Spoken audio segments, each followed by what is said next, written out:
Then suddenly he heard a scream coming from upstairs that No. You should have got some noise canceling headphones. Put them clutches on, and you went about your business.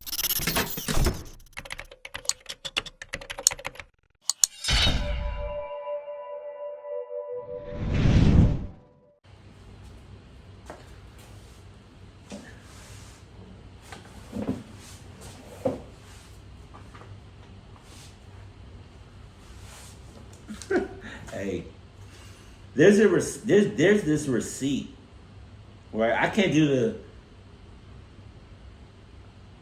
the conversion right now, but there's this receipt that says $38,000, but it's like in shilling, and because I'm in Kenya right now, it's 38,000 shillings, not 38,000 like USD. But can you imagine what I could do with if I just had $38,000 USD just to spend? Oh my God!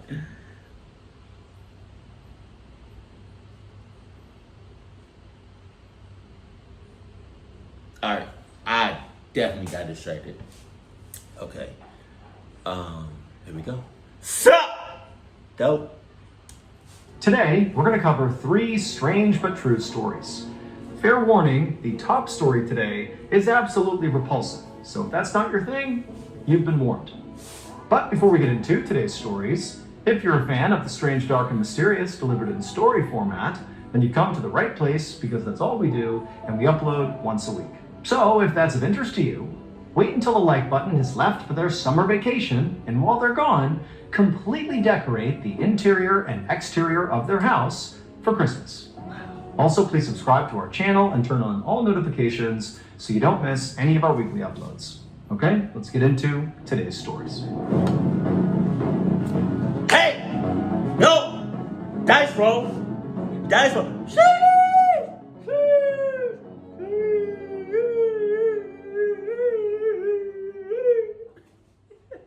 On the morning of September 23rd, 1839, an experienced sailor named Captain Brighton stood on the deck of his ship, which was traveling through the Drake Passage, which is located right along the northern coast of Antarctica. He and his crew had sailed here because they were professional whalers, and they had heard there was this massive population of whales in the Drake Passage that basically were untouched by humanity because basically nobody sailed this far. This was a freezing cold, very austere part of the world, kind of a dangerous place to be. But so far, Captain Brighton and his crew had not seen a single whale. And on top of that, the Drake Passage had proven to be as dangerous as expected. Just the previous night, the ocean around the ship had literally frozen, basically anchoring the ship in place. And so when this happened, Captain Brighton realized, there was nothing they could even do about this. I mean, they were stuck. And if this didn't break up soon, they'd be stuck here all winter potentially, and it was unclear if they could actually survive that. But fortunately, also the previous night, this massive storm rolled in, which, that's dangerous in and of itself. But the severity of this storm was actually a good thing, because it broke up the ice around the ship and allowed Captain Brighton to sail away. And so now, that morning, the ocean was again, liquid, so they were able to move around, but Captain Brighton had a very difficult decision to make. Again, so far they have not caught any whales, and they've invested a lot of time and money to get out here. But, if he stayed out here much longer, he knew they could potentially get stranded again, and he just couldn't let that happen. And so he needed to decide if he was going to keep on sailing further into the Drake Passage to maybe find a couple whales, or leave now before it was too late. But as Captain Brighton weighed his options, he suddenly noticed something over the horizon. There was this dark shape. And at first, he actually thought he was hallucinating, because really, there's nothing else out here. It's just him and ocean and ice. That was it.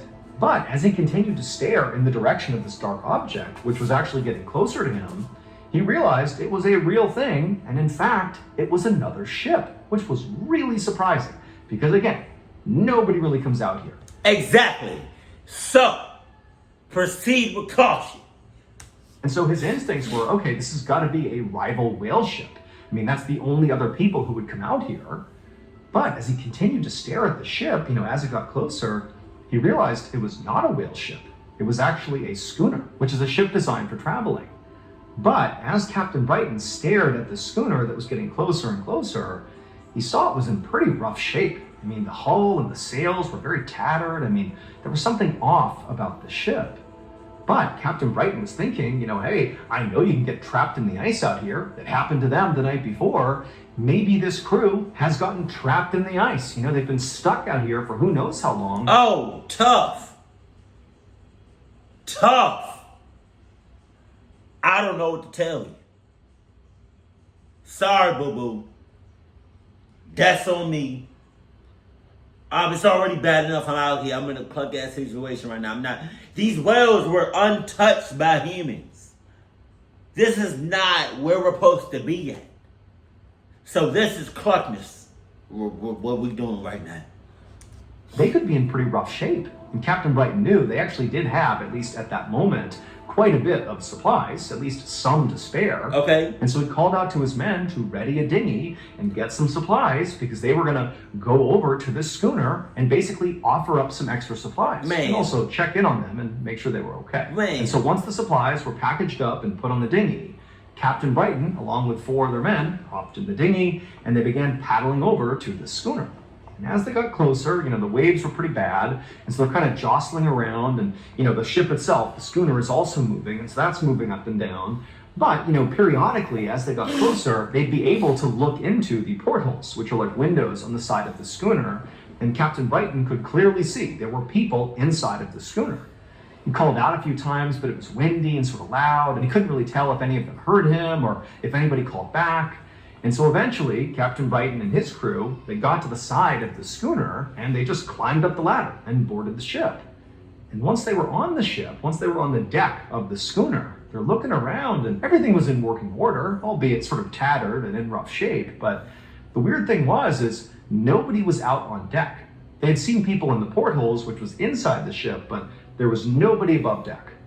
And so Captain Brighton's thinking, okay, this is pretty weird here, but we clearly just need to go inside and talk to someone. And so Captain Brighton and his men walked across the deck to this door that led into the ship. It actually led into the captain's quarters. At least, based on basic ship construction, that's what they expected it to be. And so Captain Brighton, he gets to the door, he knocks and calls out, announces that they're here with supplies and just to make sure everybody is okay.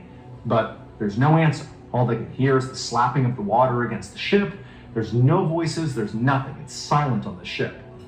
And so Captain Brighton eventually just opens up this door, and sure enough, he looks into this dark space, and it's the captain's quarters. And there's a desk towards the back of this room, and there's a man sitting at the desk with his back to them. So Captain Brighton, he takes a cautious step into the captain's quarters, and he calls out to this man, who clearly appears to be the captain. But the man doesn't say or do anything. He's clearly focused on something at his desk. And so Captain Brighton exchanged a worried glance with his men, and then just decided he would walk across the room and go physically interact with this guy and make sure he was okay and see what was going on here. And so slowly, Captain Brighton began walking across the room, and as he did, he called out a few more times to this man who appeared to be the captain, but he didn't get a response. And then finally, he was right behind the man, and he actually looked down and read what the man had been writing. This is what it said. Trapped by icebergs. Despite all efforts, the fire went out last night. No hope remains. However, as unsettling as that would be to read for anybody in this situation, what was the most unsettling part was actually what was written right above that journal entry. The date, January 17th, 1823. 16 years before. That captain and his entire crew were all dead. Frozen. It had been for 16 years. They got trapped in the ice just like Captain Brighton had, but it didn't break up. They were stranded and they all froze to death. And because it was so cold out in that part of the world, all their bodies were basically preserved in their final moments. And so the captain of the ship, before he died, was making an entry to say what happened. And then down below, when Captain Brighton and his men went to go look, they found people playing cards who had literally frozen to death while playing cards. Wow. They found a woman lying in her bed with her dog. That's how they froze to death. Oh. They found people in the dining hall and they died right where they were sitting. It was like all these people had been frozen in time for nearly 2 decades, just floating around in Drake's Passage. And basically nobody had found them until Captain Bright.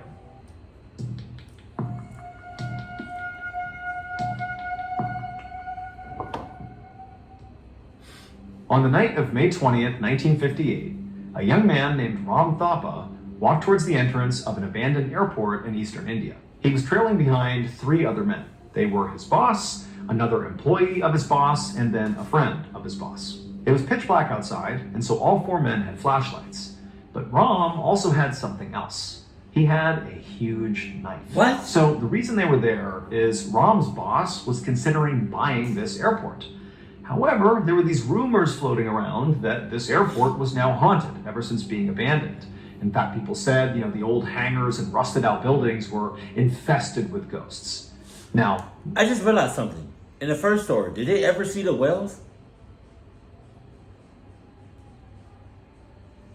Ram totally believed that this place really was haunted. But Ram's boss wanted to go and check it out, before he actually considered really buying this place. And so he had recruited these 3 other guys, Ram included, to go basically on a ghost hunt. And so going into this... why I gotta go? Why I gotta go? Why can't you go by yourself? You wanted this, so you go by yourself.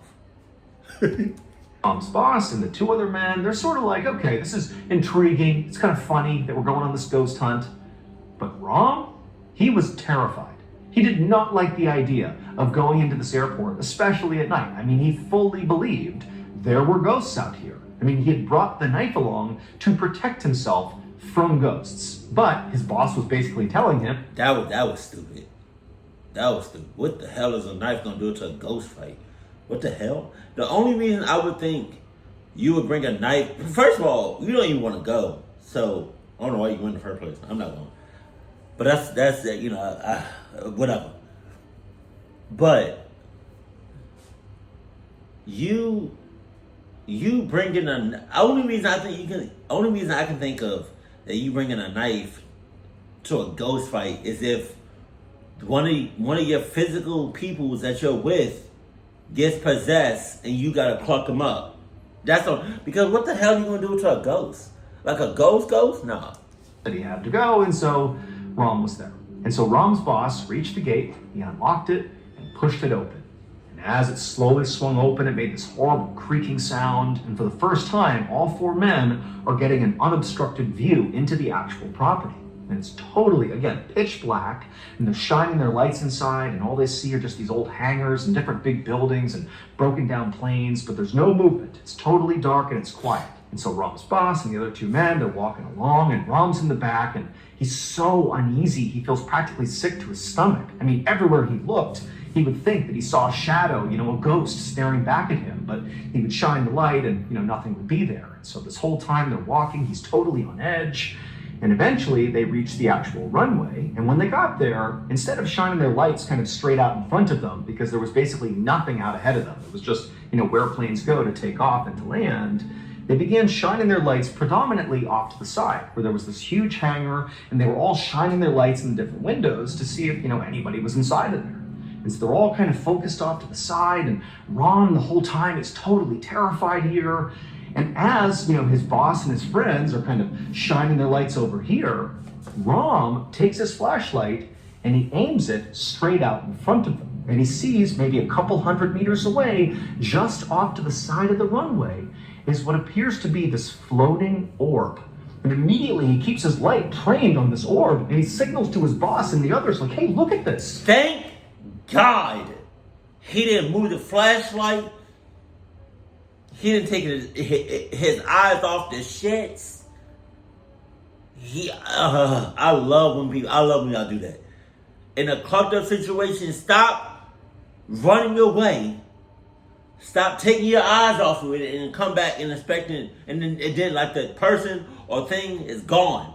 Keep your eyes on the motherfucker and call somebody over there. Yes.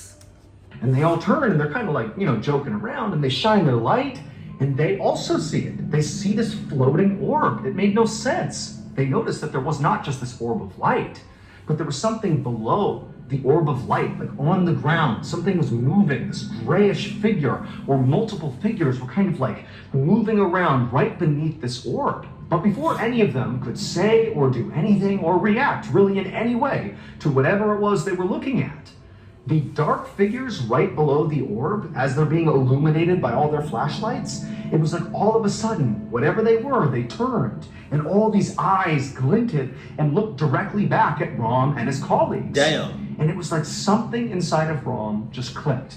He was so scared. He'd been terrified from the moment they got here, and the whole time he'd been so primed to protect himself if he had to with this knife. And it was like when he saw these eyes, he didn't have any idea what they were, but he knew they were evil, and if he didn't act, they were doomed. And so, without saying anything to his boss or the other two men, with knife in hand, Rom took off running towards the figure. Oh, God! A few hours later, Rom and his colleagues were no longer at the airport. Instead, they were at the police station, and Rom was in handcuffs. It would turn out those figures that they spotted that Rom went to go confront with his knife were not actually ghosts. Instead, they were three women who had come onto the airfield as well, but just to pick flowers. That orb of light that the men had seen was just their lantern. Rom had been so convinced they were ghosts. They didn't want to say nothing? They didn't want to say nothing at all? Hey, yo. That he had taken off and attacked them with his knife, believing he was not only protecting himself, but protecting his boss and the other two men. However, he had been wrong. These were just women, and he killed one of them and severely wounded the other two. And so ultimately, he was charged with murder and assault. However, when he went on trial, he was actually acquitted of all charges because the jury genuinely believed that Rom actually thought he was attacking ghosts, not people. The women couldn't say nothing? Oh, no, hell. Be like, hey, yo, hey, we're women. On April 9th, 2005, in Kaohsiung City, Taiwan, a young man was home alone inside of his apartment watching TV. And as he sat there watching TV, he heard a loud thumping sound coming from right above him. As soon as he heard it, he muted his TV and he listened for a second, and a minute later, he heard it again, a loud thump. And then he heard another one, and another one, and another one, and before long, all he heard was a succession of thumps and also what sounded like chanting coming from upstairs. However, as unusual as these types of sounds might be to the average person, to this young man, these actually weren't that weird. Because the family that lived right above him, the Wu family, were pretty eccentric.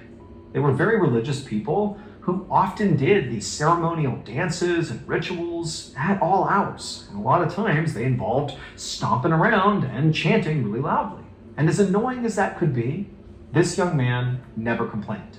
He was very respectful of the Wu family, and he knew, these sounds he was hearing were connected to their religion, and he felt like that was none of his business. And so, like he did basically every other time he would hear these noises, he simply turned the volume up on his TV and tried to forget about them. But after a few minutes, it was like the noises coming from upstairs just kept getting louder and louder and louder until it was basically impossible to ignore. And then suddenly he heard a scream coming from upstairs that No. You should have got some noise canceling headphones. Put them clutches on, and you went about your business. Hell, see, that's not my problem. You got it. did not feel attached to a ceremony. It sounded like somebody was in danger or in trouble or something. Oh. And so at that point, the young man turned the TV off and he stood up and he thought, I need to go up there No, you and don't. make sure things are okay. No, you don't. Forget being annoyed. It sounds like, someone's in trouble or someone's hurt or something. But as he began making his way towards his door to go upstairs and check on the Wu family, all the noises just completely stopped and it was silent upstairs. And at that point, the young man just stopped where he was. And for a minute, he just listened, waiting to see if maybe the noises would pick back up again. But they didn't. And so the young man just turned around, walked back to his seat, and turned the TV back on. 2 days later, on April 11th, that same young man was back home all alone, watching TV yet again, when, once again, he heard a loud pounding sound. Except this time, it was not coming from upstairs. it was coming from his front door. Somebody was hammering on his front door trying to get his attention. And so the young man turned off the TV, he got up, and he went over to his door, he opened it up, and standing there on the landing was this middle-aged man named Wu Shan, who was the patriarch of the Wu family upstairs. And Wu Shan looked absolutely horrible. He was dressed all in black head to toe, but he was pale and skinny and very gaunt, and he was covered in what looked like filth, like food and ash, and he smelled unbelievably horrible. And the young man, he asked Wu Shan, like, hey, is everything okay? And remember, the young man's thinking about that crazy, loud ceremony they had just 2 days earlier, wondering, whatever happened with that? That was so loud. But Wu Shan just looked back at the young man with this kind of vacant expression, and he just said, call an ambulance. And then, without saying anything else, Wu Shan turned, ran down the steps, and disappeared out into the street. And so at this point, the young man is left just standing there, having no idea what to think. What? I'm going with you. Hell no, I'm running too. Okay, maybe I'm not going with you, but I'm running too. You running, I'm running too. Like, what's up? Wu Shan did not look well, and he's now run away. And again, this young man is thinking about that bizarre ritual he overheard a couple of days ago that just kind of stopped abruptly after screams were heard. Now he's being told to call an ambulance, and so he's thinking, I better go upstairs and make sure things are okay before I do anything else. No, you should call the ambulance. What you do? All right, you got it. And so the young man left his apartment, went upstairs to the Wu family's apartment, and the door was shut. But even standing outside the door, he began to smell that same absolutely horrible smell that he smelled on Wu Shan. And so he knocks on the Wu family's door, he's kind of covering his nose, but he doesn't get a response, nobody comes to the door. And so after looking around, he just tried the doorknob, and he found it was unlocked. So, pretty apprehensively, but knowing he needed to see what was going on here, he opened up the door, and right away he's hit with another wave of just this disgusting smell. He can barely breathe, but nonetheless, he steps into the house and he calls out to anybody. Anyone come over here and tell me what's going on. But nobody called back. And he kind of looked around the family's apartment, and it was totally filthy. There was just this grime all over everything. And he made his way all the way into the living room, and there he stopped. Because in the middle of the living room, on the floor, he saw something that he just simply couldn't believe. It would turn out the Wu family had performed a ritual 2 days earlier. That was the sounds that the neighbor downstairs had been hearing. Those loud stomping and screaming, all that stuff was a ceremony like the family was known to do. However, that ceremony got totally out of hand. So in the weeks leading up to that ceremony, one of the Wu family's daughters came down with an illness. And because the family didn't have a lot of money, they couldn't send her to the doctor. And after a couple of days, when she didn't get better, the family decided that, okay, well, she must not be physically sick. She must be spiritually sick, meaning she was possessed by a demon. And so at first, they tried some ceremonies to ward off this demon, but it wasn't really working. And then before long, the rest of the members of the family began complaining that maybe they too were also possessed by the same demon. And before long, that was the belief that the entire Wu family shared, that they all were possessed by demons. And so on the day the downstairs neighbor heard all that stomping and chanting and screaming, that was the day that the Wu family performed a big group exorcism to try to get rid of these demons once and for all from all of them. But the way they did this exorcism was truly horrifying. They believed that the one thing demons were afraid of was filth. And so they decided that... Yeah, that and Adidas. They filled their bodies with enough filth, the demons would leave. And so the Wu family, as they chanted and stomped around and screamed, began consuming their own feces. Oh, God! Bumming it back up again, they would just swallow it right back down for hours and hours and hours. What the down? I feel like at some point your body would just reject it. Oh, God. Downstairs neighbor actually discovered inside the living room of the Wu family's apartment was the daughter, the one who originally had gotten sick, and she was laying on the ground and was deceased.